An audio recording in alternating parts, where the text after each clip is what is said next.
Hello, and welcome to Solving for the Undefined podcast.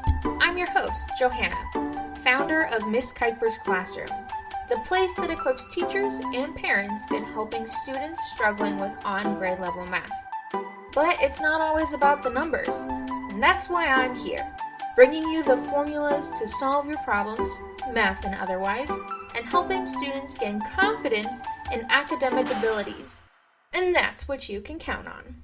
Hello. Welcome to this week's episode. I just came off of my spring break. Today was our first day back. Thankfully, Mondays are teacher work days filled with staff meetings and planning for the week. So it was kind of like a slow roll into the week. I wish we had that year round. It would be so nice to have a full day dedicated to planning for the week and get all those teacher meetings out of the way so the rest of the week could be dedicated to students and grading. I'm excited because this is our last full week online. Starting next week, we have a couple days online and then we transition to hybrid. In our hybrid, I don't know what everyone's hybrid is like, but we're going to do cohorts, 2 days in person, switch out for the other 2 days of the other group. Kind of like switching off, we have cohorts. We see every student in person twice a week. I am so excited. A little nervous too, but overall stoked to end the year in person. Today, I wanted to talk to you about 7 mistakes to avoid when assessing your students. These are all mistakes I have made, and I have seen the error of my ways based on some trainings I did, talking with students, and just seeing the overall progress my students have made in my classroom. Before we dive into the 7 mistakes to avoid when assessing your students, first, I want to talk about what is an assessment, because we need to know what an assessment is, be on the same page before we dive into these things. For me, an assessment is to understand whether or not my students know the concept. Yes, assessments are for grades. However, those grades should directly affect whether or not the students understand the material. And I know everyone has a different philosophy on grading, but that's for another episode. For the purposes of this episode, we are saying that assessments are for assessing students in understanding a concept. So if it's about solving equations, do they know how to solve equations? Yes or no? And there's like some middle ground because maybe they can do inverse operations or they made a mistake. There's lots of nuances to it. But overall, do they know it? Yes or no? And that's what I'll base my next couple of lessons on, whether or not my students as a majority are understanding the material.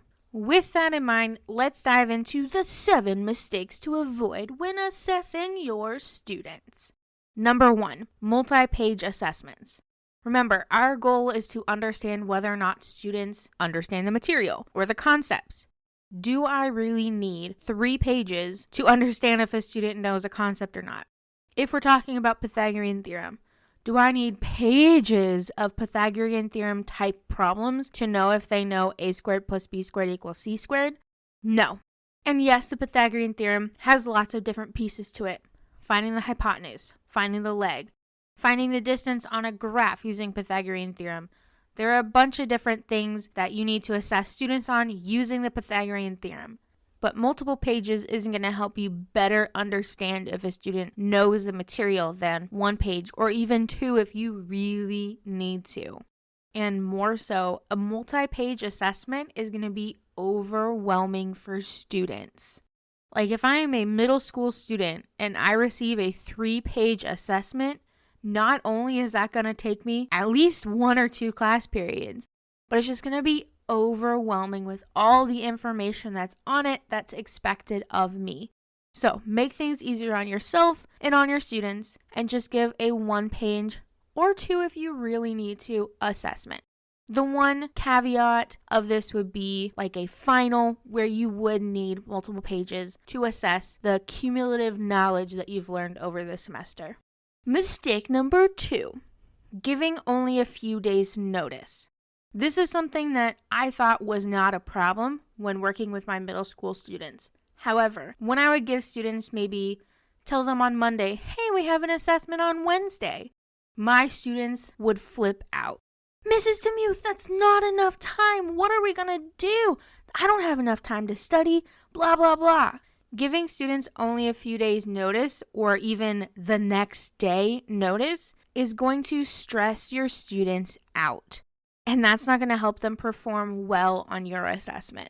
Give them a week notice at least. Say, hey, next Thursday, we're going to have an assessment.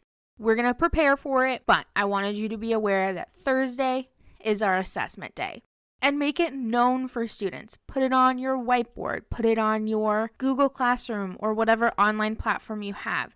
Make it noticeable for students so that way they know for certain that next Thursday is assessment day. Mistake number 3. Putting more difficult questions on the test than you do in class. This is the classic math class meme. I'll read you one that I found. Classwork. 2 + 2 = 4. Test. John had 3 apples and lost 1. Calculate the mass of the sun. If you're assessing addition, don't ask them to calculate the mass of the sun. I know that's a hyperbolic situation, but still. If you're asking students to rotate an image on a coordinate plane, don't ask them to dial it, rotate it, translate it. If you didn't practice it in class, it should not be on your assessment. Plain and simple. Because what's the goal? If your goal is to see can they use it and apply it? No, that's for class time. Your assessments should be seeing if a student understands a concept or not applying it to a situation unless that's what you're assessing. Hopefully that makes sense. If not, I'm happy to explain it more. Feel free to pop into my DMs on Instagram or shoot me an email. I'm happy to talk it through with you, but hopefully that makes sense. Mistake number 4, assessing more than one concept on an assessment. Now, there are exceptions to this mistake, so to speak. However, when you assess more than one concept on an assessment, you are asking students to switch between lots of gears, making it confusing or stressful, especially when your goal is to assess them on volume. You don't want to have a bunch of different random concepts on there. You want it to be all about volume. Now, one exception to this would be warning the students ahead of time, saying, on this upcoming assessment, I'm going to be assessing you on volume and Pythagorean theorem. The reason I'm doing that is because I need another piece of evidence for Pythagorean theorem. Or I want to make sure that you still understand and have retained the understanding of the Pythagorean theorem. Those would be acceptable reasons to have more than one concept on an assessment. But you want to keep it clean, simple, one and done, move on. Our goal is to not have multi-page assessments. We want one page, a few problems on one concept, and when you have more than one concept on an assessment, more likely than not, it's going to end up being more pages, which is something we don't want. So that's why I put in mistake number 4, don't have more than one concept on an assessment. I have heard of the argument of on an assessment, it should be 25% new material and 75% old material. That way you're still introducing the material to your students as you go on, because students master things over time. I mean, everyone masters things over time.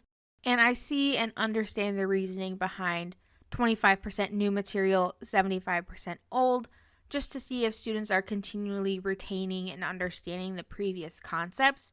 But your goal for the current assessment is not assessing them on their past material, it's on the present material.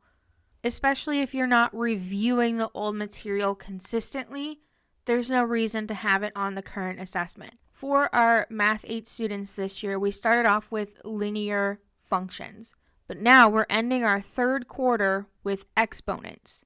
There is no reason for me to put linear functions on our exponent assessment because we haven't talked about it since the fall. Now, should we have talked about it? Probably, but it has no place on my exponent assessment because that's not what I'm assessing my students on. So, again, in summary, just put one concept on an assessment, keep it simple, one and done. Mistake number 5, doing pre-assessments with unlearned concepts. This is what I mean. If I'm giving a pre-assessment to my students before Pythagorean theorem, yes, I know I reference Pythagorean theorem a lot, but it's my favorite, so what can I say? If I'm giving a pre-assessment before our Pythagorean theorem unit, and I put Pythagorean theorem problems on there, more likely than not, all of my students are going to get a 0 on that assessment. It's only taught in 8th grade. If they knew the Pythagorean theorem, it's probably from an outside source like Khan Academy or something else where they learned it themselves. But they were not taught in a classroom setting the Pythagorean theorem because it's only an 8th grade concept. So what's the point of giving a pre-assessment with Pythagorean theorem questions to a group of students who have no idea what the Pythagorean theorem is? There is none. So what I do instead is I look at the components of the Pythagorean theorem. There's exponents, there's solving equations, and I assess my students on those. Can they take a problem, solve for the missing value? Can they square a number? Do they even know what that means? Those are the types of things I would put on a pre-assessment for the Pythagorean theorem unit. Sometimes you can always put one problem that is an unlearned concept to see maybe some students know it, so you can kind of like gauge your overall students' understanding beforehand. But again, most of your students aren't going to know it because it's that grade level's concept. Another reason for not putting unlearned concepts on a pre-assessment is you don't want to discourage your students. If your students come to a test and they don't know anything, what do you think that's going to do to their self-esteem? It's not going to be good. And even if you preface it with, you're not going to know anything on this assessment, what student's then going to try? You've just said, oh, you probably won't know it. So what do now? They're not supposed to know it, but they might. It's a whole confusing mess that you probably don't want to dive into. So pre-assessment should be with things students need to understand the current concept, like graphing, inverse operations, order of operations. Those are the types of things that you'll want to put on pre-assessments. Mistake number 6, giving students only one chance at an assessment. Now this could probably be an entire episode in and of itself, especially since I took a training on it last week over my spring break, but it was necessary and I got paid for it. So giving students only one chance on an assessment. However, you don't want to just immediately give them a second opportunity at an assessment without seeing some improvement or growth first, because this will get your students in the habit of, oh, I don't have to study for this first one, I can just take a retake. No, you want your students to do their best on the first one because sometimes in life you don't get a second chance. You want to do your best up front. So giving your students a second opportunity to take an assessment.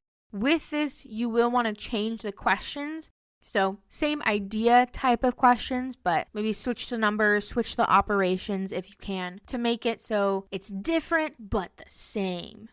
And another thing, when you're giving your students the second chance to take an assessment, have them do something to show you that they understand it. You don't want to make the assessment a guessing game. That's not what the assessment's for. That's what practice is for.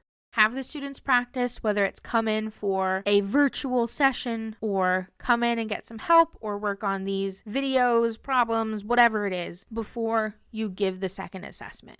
And feel free to even give a third attempt or a fourth attempt. Mastery over time. Every student learns at a different pace, so why should we expect every student to be able to complete their knowledge into assessments or show their knowledge into assessments? So give students multiple opportunities to show their understanding. Mistake number 7, assessing things that don't matter. Now this kind of goes with some of the other things we've already talked about, but I felt it was important enough to have its own mistake. This one is especially true if you have students who struggle with on grade level math. The first part is look at the standard. Let's look at Common Core State Standard 8EE7. We just finished this one up with my students.